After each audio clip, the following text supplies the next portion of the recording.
Há 30 anos, foi o primeiro a meter as mãos em seara que era alheia aos fisioterapeutas. Cresceu com a ciência e entre os dedos tem alguns dos músculos mais suspirados do mundo. Não ganha campeonatos, mas ajuda e muito a conquistá-los. E no dia 10 de julho de 2016, em Paris, foi o primeiro a ver que Ronaldo ia ter de deixar a final mais cedo. O fisioterapeuta António Gaspar é o convidado desta semana do Cultura Tática. Muito obrigado, António, por estar aqui connosco. É um enorme privilégio. António, presumo que não seja só admiração pelo trabalho, mas também uma amizade já há longa data com o António Gaspar. Obrigado, António, por estar aqui connosco para conversarmos um pouco de algumas coisas que nem sempre se conversa, não é? E eu costumo dizer que já tenho direito à escolha, quer dizer, de quem quer conversar. Portanto, e aproveitava a fazer esta simples pergunta para começarmos a nossa conversa, que é o seguinte: as mãos são as mesmas, mas o meu amigo é que não é o mesmo profissionalmente, porque essas mãos são melhores agora. Mas não só. Há muita coisa que essas mãos fazem que a evolução científica obrigou a ter que lidar com isso. Explico um pouco a evolução disso, porque nem todas as pessoas têm a percepção do que é hoje ser um fisioterapeuta. Antigamente chamava-se massagista. Explico-nos um pouco sobre isso. Muito bem, é uma bela questão e agradeço. E antes de mais, obrigado também por ter sido um desses privilegiados de poder estar aqui à conversa consigo, de uma forma especial, obviamente também com o Pedro, mas consigo em especial, e por estar parte desse rol, e para mim é uma honra em primeiro lugar. Sobre a questão, realmente é uma pergunta de veras interessante e acho que também fundamental para explicar um bocadinho a evolução do que é hoje o ser fisioterapeuta, eu diria, no desporto de alta competição em geral, no meu caso do futebol em particular. Fez no início deste ano 30 anos que eu comecei no desporto de alta competição, portanto, já lá vão uns aninhos, quase a minha idade atual, mas de qualquer forma foi uma área que eu diria, não reportando mais do que estes 30 anos, que houve uma evolução, eu diria, a pique, ou quase diria exponencial, em várias situações. Primeiro, na questão, de facto, como falou, na questão científica. Quando eu cheguei há 30 anos, obviamente já havia as licenciaturas, já havia uma formação, de facto, em fisioterapia, mas era uma profissão muito jovem e que se confundia muitas vezes com outras profissões porque não existíamos. Bem. E como tal, outro tipo de profissionais que têm, obviamente, o seu mérito, que isso fique claro, como é lógico, mas que também pelo seu desenvolvimento do que é hoje o desporto, do que é hoje, de facto, a vida humana, outras necessidades havia de desenvolvimento, ao ponto com um suporte maior científico, académico, de formação, parte prática, algo que pusesse um pouco também em ordem uma área que eu diria, ou contribuir para pôr em ordem uma área que é fundamental no desporto, é fundamental na vida, mas sobretudo no desporto em particular, e que as coisas iam-se fazendo de uma forma muito, quase pela experiência de pessoas que tinham começado a fazer um percurso, quase por alguns conhecimentos muito mais reduzidos ou com formações muito incipientes, e as coisas iam-se fazendo. De facto, há 30 anos, quando cheguei ao futebol, concretamente, foi, eu diria, o desbravar um caminho contra muitos princípios, muitas até profissões que estavam de tal forma instaladas, mas isso faz-nos crescer também. No fundo, o virarmos, neste caso, para o atleta e começámos a fazer o nosso trabalho, o nosso caminho. E nestes 30 anos eu diria que houve, de facto, um percurso muito grande de evolução. Hoje as minhas mãos não são as mesmas, de facto. Eu diria que com muito trabalho, com muito estudo, com uma perseverança de continuidade e de superação sempre, eu diria que fui tentando acompanhar estes novos tempos atuais, do seu ponto de vista académico, científico e, obviamente, em termos práticos, de forma a poder desempenhar melhor o meu papel, que é a minha obrigação. Em traços gerais, foi assim um bocadinho isso. Muito bem. Também os clubes evoluíram muito nesse aspecto, na forma como falava aqui, pouco mais do que era aquele massagista que ia lá dar aquela massagem ou levava ao gelo, não é? Pouco mais do que isso, ou o spray milagroso, o famoso spray milagroso, também isso evoluiu tudo, não é? Evoluiu tudo e no meu tempo, quando eu cheguei ao Benfica há 30 anos, éramos praticamente, no dia-a-dia éramos ali 2 ou 3 pessoas, entre um médico, entre depois um massagista e eu, praticamente não havia mais ninguém. Não havia mais ninguém. E hoje as equipas, portanto, são muito chamadas, enfim, as unidades de performance e tudo mais, portanto, compõem uma série de profissionais desde o médico, o fisioterapeuta, alguns massistas também têm lugar, uma série de profissionais diferenciados, o fisiologista, portanto, há uma série de diferenciações profissionais, de profissionais... É um trabalho interdisciplinar, não é? Que acabam por fazer um trabalho interdisciplinar, psicólogos, por aí fora, portanto, uma série... E quando não estão dentro das equipas, são pessoas que estão de um acesso imediato e que nos ajudam a complementar o nosso saber e as nossas insuficiências no saber, porque nós não sabemos de tudo. Agora, há tantos profissionais hoje envolvidos numa equipa de alta competição que hoje há equipas que, por exemplo, só em termos de fisioterapeutas, eu fui o primeiro fisioterapeuta a ir para uma equipa de futebol profissional em Portugal, portanto é apenas uma curiosidade, mas é só para transmitir o que eu quero dizer. Hoje, as grandes equipas, todas elas da Europa e em Portugal, algumas também já têm 6, 7, 8 fisioterapeutas para um plantel de 20 e tal jogadores, ou seja, há ali um rácio de um fisioterapeuta para 3, 4 jogadores. E depois há jogadores que têm também, o seu próprio fisioterapeuta. Também, pronto, obviamente há jogadores que têm o seu próprio fisioterapeuta, pronto, e obviamente porque têm essa capacidade e têm essa vantagem. É por isso que é o caso do António Gaspar, que muitas vezes é solicitado para outros lados, com jogadores que nem estão em Portugal, com jogadores que nem são portugueses.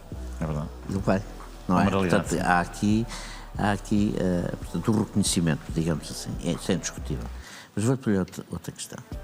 No meu tempo, é claro que eu não vou fazer comparações, era o que faltava, mas isto para dar exemplo de quanto foi obrigatório ao fisioterapeuta, dentro da área da medicina, porque o é, ter que estudar. A evolução é de tal maneira e sem parar que eles têm que estar sempre atentos. Parece-me que isto é verdade. Mas dizer-lhe que à terça-feira, com segunda-feira, dia de folga, mandávamos dentro de uma banheira de água quente. Hoje manda-se os jogadores para uma banheira com gelo. Portanto, explique-nos um pouco isto, porque há muitas pessoas que não sabem isto. É verdade. Eu fazia banho de imersão, então mas vou fazer banho de imersão depois de fazer um esforço. Mas, portanto, aprendi depois, quando fui para os Estados Unidos, faziam-me ao contrário, metiam-me dentro do gelo. Eu digo assim, mas espera aí. Portanto, eu estou gelado ou estou quente? Tenho que saber como é que estou. Não é? Claro. Pronto, isso é uma questão interessantíssima e eu já agora só, de facto, era verdade antigamente. Aliás, como em vários outros conceitos que existem hoje no desporto em particular, há uma série de coisas que vão mudando e que se vão mudando. Eu diria, neste caso, é uma viragem completamente. Claro. Portanto, é ao contrário, não é? Obviamente, hoje há muitas pessoas que não gostam de fazer realmente o banho de imersão de água quente, mas noutro contexto. Nesse contexto que se fazia, hoje é precisamente o frio. Aliás, hoje não há. Hoje é a seguir aos treinos, a seguir aos jogos, faz de facto este banho de imersão em água fria. Primeiro, porque ajuda de facto a haver uma maior aporte da própria recuperação e do próprio aporte sanguíneo, uma perspectiva da recuperação. Mesmo pequenos traumatismos que têm o músculo, os tendões devido ao treino, devido aos jogos, o frio, pronto, como se sabe, acaba por ter um efeito muito anti-inflamatório. Isso tem traços muito gerais, claro. E muito, até isso hoje em dia já isso ajuda também no processo de recuperação. Até essa parte do gelo, do pôr gelo, também já isso já é discutível. Há quem defenda para uma coisa mais rápida que não se deve aplicar gelo, por exemplo, não é? Para o corpo seguir quando há inflamações, não é? Há também já essa teoria. Não, há numa perspectiva de anti-inflamatórios, isso sim. Agora, o gelo como forma local de ajudar no processo de recuperação e ainda se mantém e poderá ser, mas ainda são processos que vão demorar algum tempo até estarem validados cientificamente, isso também ainda não existe. Agora, sob o ponto de vista do frio, que antigamente era o calor, hoje é o frio, por exemplo, isso é um avanço muito grande. Eu lembro-me que em inícios de 90, quando fui para o Benfica, o Erickson perguntou-me uma vez essa questão. Isto há 30 anos que ninguém fazia isto, eu diria que isto tem 10, 12 anos mais, de uma forma já, eu diria, ritmada e de uma forma já consolidada. Ele há 30 anos perguntou-me porque tinha visto numa equipa em Inglaterra, no final dos treinos e dos jogos, as equipas irem para um rio de água fria andarem lá. E perguntou-me essa questão. Por acaso recordo-me isso há 30 anos atrás. Isso obrigou-me na altura a ler o porque é que eles faziam aquilo e a grande diferença era essa mesmo.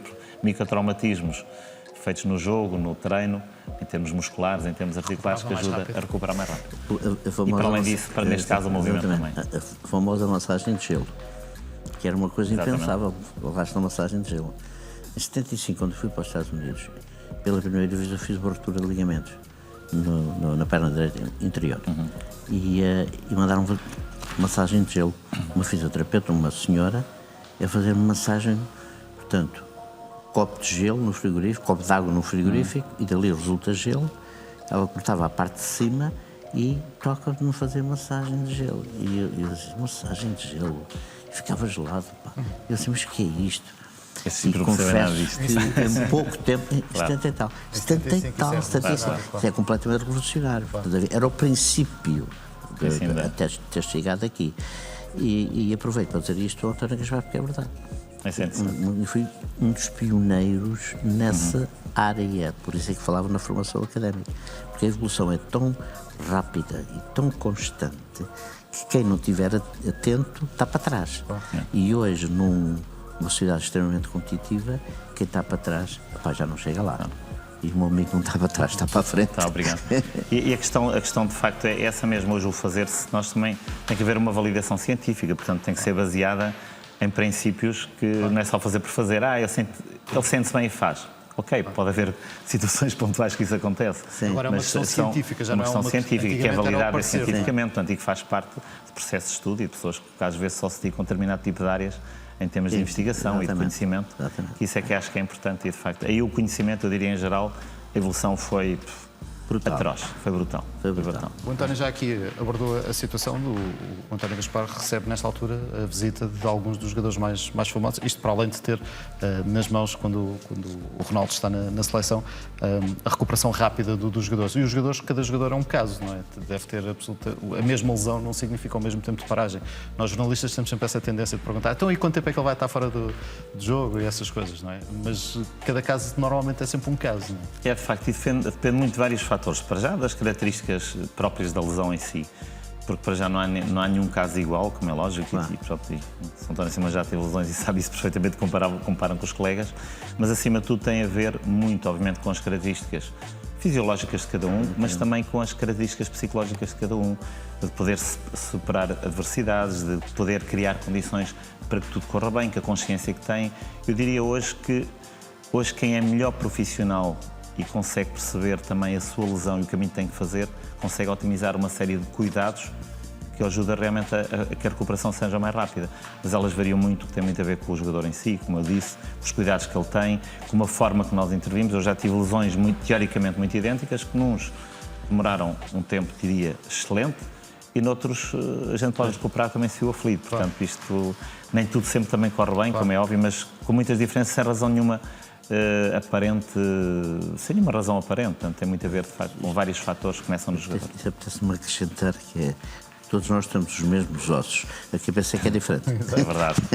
Eu diria que é muito por aí. É muito por aí também. É uma ajuda preciosa. Quem na cabeça pensar que eu vou conseguir. De facto, está provado que o ser positivo em tudo o que seja difícil e adverso, porque com o vento a favor e somos todos fantásticos, não é? Agora, quando o vento é um contra, aí é o trabalho do físico, mas também a ajuda preciosa que ele pode dar àquelas mãos que estão ali a puxar por ele, dói, mas sofre, mas isto é para o meu bem, não é? Quer dizer, é muito esta questão da personalidade forte. É a personalidade, é como disse, e depois é a capacidade também que cada um tem de integrar ou de saber ultrapassar essa energia negativa de ter uma lesão numa energia positiva. Isso tem a ver com a cabeça, como disse o António Simões, e é verdade. O conseguir transformar esta energia negativa numa energia positiva, isso é que vai fazer a diferença. Obviamente que todos os outros fatores são importantes, obviamente a pessoa que recupera é importante, não estou a dizer que não, e pronto, e tu correr tudo de uma forma, enfim, seguida e normal. Mas é de facto a individualidade de cada um. E nós percebemos logo, quando explicamos a alguém a lesão que tem, os processos de recuperação, em geral, como é óbvio, e as pessoas nos fazem, o atleta nos faz algumas perguntas, isto, e digo, às vezes até nos ligam à noite em casa, agora isto está-me a acontecer. Portanto, a gente percebe que ele está integrado. Ou seja, não lhe ligar há 2 dias por qualquer motivo, porque não vai. Percebe-se logo. Ele também não nos vai ligar, percebe-se logo. Portanto, e aí é realmente esse foco de cada um, para além da parte, enfim, cá de cima da nossa mentalidade, que de facto vai muitas vezes fazer a diferença, sem sombra de dúvida. António, não entrando aqui numa espécie de confidência clínica, porque não é isso que lhe vamos perguntar, mas há a questão do Ronaldo. Toda a gente diz que o Ronaldo tranquilamente chega aos 40 anos a jogar. Acredita nisso? Olha, eu não consigo prever o futuro. Agora, pelo que eu conheço do Ronaldo, pronto, que começa de facto na sua capacidade mental, no seu querer e nesta forma dele encarar a profissão dele e a vida em geral. E a forma também, eu diria, ele ao mesmo tempo é um grande profissional em todos, enfim, não vale a pena estarmos a falar disso porque todos nós sabemos, mas acima de tudo ele aceita este processo todo de chegar a um objetivo com uma alegria e uma felicidade enorme. Porque as pessoas às vezes também focam-se, andam tensas para conseguir. Não, ele vive aquilo de uma forma tão natural e se ele quiser pensar, porque acha que isso vai ser bom para a vida dele, para ele, como ser humano, como atleta, estou convencido que ele vai conseguir fazer isso. Se ele quiser, vai conseguir fazer. Se ele meter na cabeça que quer fazer 1000 golos, ele é capaz de aguentar possível, fisicamente. É possível, porque vai fazê-lo de uma forma, eu diria, diferente de alguém que eu uma vez já conheci. Porque ele tem essa capacidade nobre que é como poucos. O objetivo para ele, o estímulo para ele é tão claro que o faz naturalmente. Portanto, ele tem uma meta e não vai muito pensando nela. Ele vai fazendo aquilo que ele acredita que é necessário fazer para chegar à meta. Portanto, eu acho que é um bocadinho isto. Eu, com toda a sinceridade, acho que o Cristiano Ronaldo, com essa idade, pode jogar, com certeza. Não é um caso único, mas é dos poucos que nós temos na história. Há outro exemplo, o Ibrahimovic, por exemplo, que teve agora uma lesão relativamente grave. Aliás, até teve duas seguidas. Teve uma no Manchester United e teve agora outra há pouco tempo. Toda a gente achava que ele ia acabar. Aos 37 anos é um craque no Milan. Não é? Portanto, é outro exemplo da mentalidade. Sem dúvida. Ele é um bocadinho mais parado, não é? Quer dizer, o Cristiano também vai ficar um bocadinho na esquerda, um bocadinho mais parado, vir para dentro e depois estar, não é? Portanto, eles acabam por ser assim, não é? Sabem-se defender fisicamente. Há alguns que é o contrário, começam na frente e vão muito para trás. No caso do Cristiano, acho que o dom não lhe permite que ele venha para trás, mas sim mais para a frente. Mas eu fazia aqui uma pequena proposta, um pequeno desafio a nós todos. Estou plenamente convencido que o Cristiano Ronaldo, aos 40 anos, está a pensar em querer ser mais ator do que jogador. Mas entrar mesmo em Hollywood. Eu acho que ele tem esse pensamento. Eu estou a fazer isto porque o António, com a convivência que tem com ele, com a abertura, até porque estes homens têm um espaço onde o jogador se liberta. Okay? Eles sabem de coisas que ninguém sabe. Os jogadores contam aos fisioterapeutas que não contam a ninguém. É verdade, sim. Desculpe, É quase um pano. Não é abuso. Este meu abuso, não é dizer isto. Mas eu estou a ver o Cristiano Ronaldo assim. Ok? Portanto, não há mais jogador, então eu vou jogar pelo ecrã.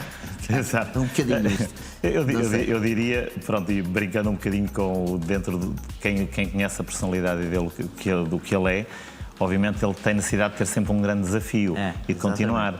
E ele, obviamente, eu diria que ele tem facilidade de muitas coisas e facilidade também de contacto, de estar perante, obviamente, o grande público e tudo mais. Portanto, eu acho que ele... É um bom palco para ele. Será sempre um bom palco. Ele tem jeito, é isso que eu estou a dizer. Eu acho que ele tem jeito, tem capacidade e se ele embrenhar isso, é isso que eu quero e isso porque faz parte do meu novo projeto de vida, da minha nova fase de vida, eu diria que sim, concordo consigo, e ele será uma nova etapa, se calhar, da vida. Porque ele tem essa capacidade, sem sombra de dúvida. Não é? Sim, sem sombra de dúvida. Para ele é mais um desafio que eu diria que ele pode-se tentar posicionar e, obviamente, com o êxito grande que o nome dele e a personalidade dele sempre terá. Na perspectiva do António, que foi um espectador muito próprio daquele Euro 2016, naquele momento da entrada do Paia sobre o Cristiano, o que é que o António sentiu naquele momento? Para já, eu naquele momento não pensei em nada de isto vai ser uma desgraça ou assim, então pensei no Cristiano em si, como é que ele está, o que é que poderá ser, que proporções é que isso tem para ele. Mas é o António que dá a má notícia ao Fernando Santos, não é? Que tem sim, mas o que é certo é que estamos a viver um momento que a gente pensa no atleta, não pensamos em mais nada, pelo menos eu não pensei em mais nada quando isso acontece. Na preocupação, se é uma coisa mais grave, se não é uma coisa mais grave, pronto, pode ou não pode jogar. A partir eu diria... É um problema do treinador. Estás a brincar, mas não é uma coisa que quem está lá dentro a viver aquilo. Vi logo que não podia nós percebemos, porque percebeu-se logo, ele tentou, e quem conhece o Cristiano percebeu-se que ele tentou mesmo porque tinha a vontade de lá estar, e vê-se perfeitamente, e nós estávamos a olhar para ele. Depois ele põe-se em pé e tentou, e quando ele percebeu que não dava, e depois foi para o chão, aí obviamente percebemos logo que era impossível, porque uma pessoa como o Cristiano, ele tem uma dor vai tentar e percebe que não dá, obviamente aí não adianta mesmo. faz E sentido. pronto, infelizmente não foi. Imagino que tenham Para sido ele. ali alguns momentos de agonia também para Foi si. isso, obviamente que foi. Obviamente, E ele ia sim, sofrer obviamente no banco, deve ter sido, Obviamente, deve ter sim, sido ia sofrer, diferente. claro. E ele ia sofrer no banco. Eu diria que depois, ele mesmo ali no banco, acho que até parecia que ele não tinha dor nenhuma. Sim, a, ele ali aos saltos. a gente ligou o joelho estava ligado, mas naquelas alturas acho que não há. Ele foi para o banco, mas ele Não há. continuou a jogar. Ele continua a jogar. Exato, continua a Foi jogar. ali o adjunto. Estava ligado, a gente via ali. Também não lhe podíamos dizer tens de Claro, estar quieto, claro. portanto, obviamente. Não, é Não temos impossível. moral para nada E naquela o António, altura. como é que viveu isso? Ali se foi um dos jogos mais preferidos da sua vida? Eu diria que sim, nessa perspectiva foi, porque de facto estarmos numa final e sempre com a incógnita, mesmo já depois do gol, numa incógnita que parece que nunca mais acaba, indiscutivelmente foi o jogo mais sofrido que eu já vivi. Portanto, também foi, eu diria, Também mais aquele saboroso. mais saboroso. Portanto, e como tal, acho que quando assim é, vale a pena sofrer. Esse jogo acaba por vingar um pouco, e temos aqui uma oferta para si, que é a vida do gênio do Chalana. Muito obrigado. Que é, se calhar, a seguir ao António, se calhar o ponta esquerda mais famoso da história do futebol português e também do Benfica. Acaba esse jogo por vingar também um bocadinho o nosso fado em relação aos franceses. Chalana em 84 teve esse azar, no caso do António não foram os franceses, foram os ingleses, Fomos em inglês. mas acaba também por vingar um bocadinho esse nosso fado em relação aos franceses. Não é? Sem dúvida. Isso também acho que é maravilhoso. Houve 2000 também, os portugueses e os franceses tiveram sempre essa. Eu estava lá, estive nesse momento também, em 2000. Sentiu-se Também vingado. sofri. Sentiu-se vingado. Senti de maneira. Mas acho que isso é extensivo a toda a nossa nação e a todos nós. Mas isso é muito curioso, não é? Quer dizer, o futebol tem 100 e tal anos, então começou sem balizas, com os cordéis, e não havia offsides, começaram com um, depois viram que um não era o suficiente, etc, por aí fora e tal. Bem, é a história do futebol, muito resumidamente. Mas o António está no futebol todo. E quando eu digo que está no futebol todo, está no futebol todo português. Okay? Depois internacionalizou-se. Mas a grande história do futebol português tem muito a ver com esses anos, não é? Porque há uma quantidade de gerações que vieram com excelentes jogadores. Podemos dizer que Chalana, depois do Eusébio, é a minha opinião, foi o melhor que eu vi, com toda a sinceridade. Mas o António pode falar disso tudo. Eu estou a falar, eu posso falar de 76 jogadores, ele pode falar em 350, porque é assim a vida, não é? E, portanto, conheceu todos razoavelmente bem, outros muito bem. Que até é proibido às vezes contar tudo, não é? É verdade. Ele vai levar com isto tudo com ele, não é? Isso vai. Como aos padres, não é? Mas há verdade. grande curiosidade. Sim, mas o que é estar a fazer tratamento ao Cristiano? Ele diz o quê? Fala o que tem, quer dizer, esta grande curiosidade das pessoas têm. É por isso que eu pergunto, e como tenho essa experiência, o jogador tem tendência para falar um bocadinho naquela altura. É. E é preciso a palavra de quem está com ele. É quase um bocadinho o salvador. Não é? Eu diria, e agora pegando um bocadinho nas suas palavras, obviamente, eu acho que sou um privilegiado de facto de ter conhecido, eu diria, as grandes gerações de todo o futebol português e ter trabalhado com eles, inclusive. O Chalana, por acaso, foi no último ano do Benfica, foi quando eu fui para o Benfica. Isto é isto a propósito, obviamente, desta honra de ter oferecido o livro dele. Portanto, foi dos meus. Portanto, ele estava a terminar e este grande jogador, portanto, ainda o tratei como jogador, chamamos assim. Depois, obviamente, ainda conheci o Eusébio nessa altura. Ele já não era jogador, mas estava no Benfica, tinha 47, 48 anos. Pronto, acabei por conhecer a personalidade dele, a pessoa que ele era, como é que ele se convivia com todos e como é que ele também treinava. Porque quando eu cheguei ao Benfica, ele ainda treinava. O meu primeiro início de época no Benfica foi uma vez fomos para a Suécia e, para minha surpresa o Eusébio fazia os treinos de manhã, fazia o treino de tarde, só não fazia velocidade. Quando se punham para lá os saltos, aqueles trabalhos mais violentos, ele fazia tudo com a equipe. Disse, como é que é possível este indivíduo? É um autêntico... Enfim, era impressionante. Obviamente, depois trabalhei com o Fico, obviamente com o Cristiano, agora mais recente, e agora com estes miúdos todos estão a aparecer. E, de facto, isso para mim é uma riqueza muito grande, como pessoa, como profissional, e realmente uma honra muito grande. É claro que eu diria que tenho ouvido muitas coisas, nós somos, de facto, até nisso somos muito privilegiados de sermos confidentes. Sim, sim. E claro, são coisas, como disse, são coisas que fico ouviram para mim e ficarão para mim até o resto da vida. Portanto, aí não há volta a dar, só se eu passar qualquer coisa que tiver assim um bocadinho doido. Mesmo que alguns queiram dar a volta, não dá. Isso, já tentaram muito, Mas acima de tudo, eu acho que a grande mensagem desta questão, pronto, da riqueza com que eu, enfim, tenho obtido tanta gente nestes últimos 30 anos e tão transversal às últimas gerações e aos atuais, é de facto esta questão da confidencialidade, mas mais do que tudo é o prazer de que tanto em momentos de grande euforia e de grande prazer, mas com momentos de grande depressão e de situações às vezes de vésperas de grandes jogos, onde nós temos o privilégio também de os poder ajudar, às vezes não dizendo nada, porque às vezes também não sabemos o que devemos dizer, outras vezes apenas ouvindo e eles agradecem por isso, ou pelo menos são sensíveis a isso, e claro, e alguns até, às vezes até quase dando-lhes um estalo pela parvoíce que estão a pensar ou dizer, e outros apenas, enfim, até brincando depois com as situações e tudo mais. É no fundo um bocadinho de uma psicologia de alguém que tem confiança em alguém e que nós temos essa oportunidade e esse privilégio também de poder, eu diria mais do que tudo, de poder ajudar. Portanto, é alguém que está ali para ajudar e para nos ouvir. Essa é uma das grandes riquezas que o desporto tem, nomeadamente o futebol. É tão forte a relação, o compromisso, o afeto, a exigência. Não é? Porque às vezes há uns preguiçosos que um amigo apanhou. Não é? É verdade, é verdade. Exatamente. Portanto, tudo isto está incluído na profissão e não tem nada a ver com a ruptura que se tem que curar, ou etc, etc. É verdade. Tem a ver com aquilo que é a relação de duas pessoas, que uma necessita de estar bem, há esta urgência, não é? Em que o outro tudo faz para que isso aconteça. E isso dá à relação dá uma relação, um compromisso muito grande, não é? Ele acredita, ele não quer outro, não é verdade? Bem, eu acho que isso, como um amigo, é bonito, não é? É verdade, não é verdade. E é aquilo que eu acho que é fantástico, de facto, é a confiança. Eu já tive jogadores que às vezes estão lá fora e que eu não podia estar, ligavam-me a dizer o que é que tinham, se deviam de ir treinar ou deviam de ir para o jogo ou não. Isto são exemplos. E às vezes não é fácil, mas às vezes uma palavra de confiança ajuda-os eles próprios a decidir, a tomar a decisão e poder ir. E isso obviamente é gratificante mais do que tudo também.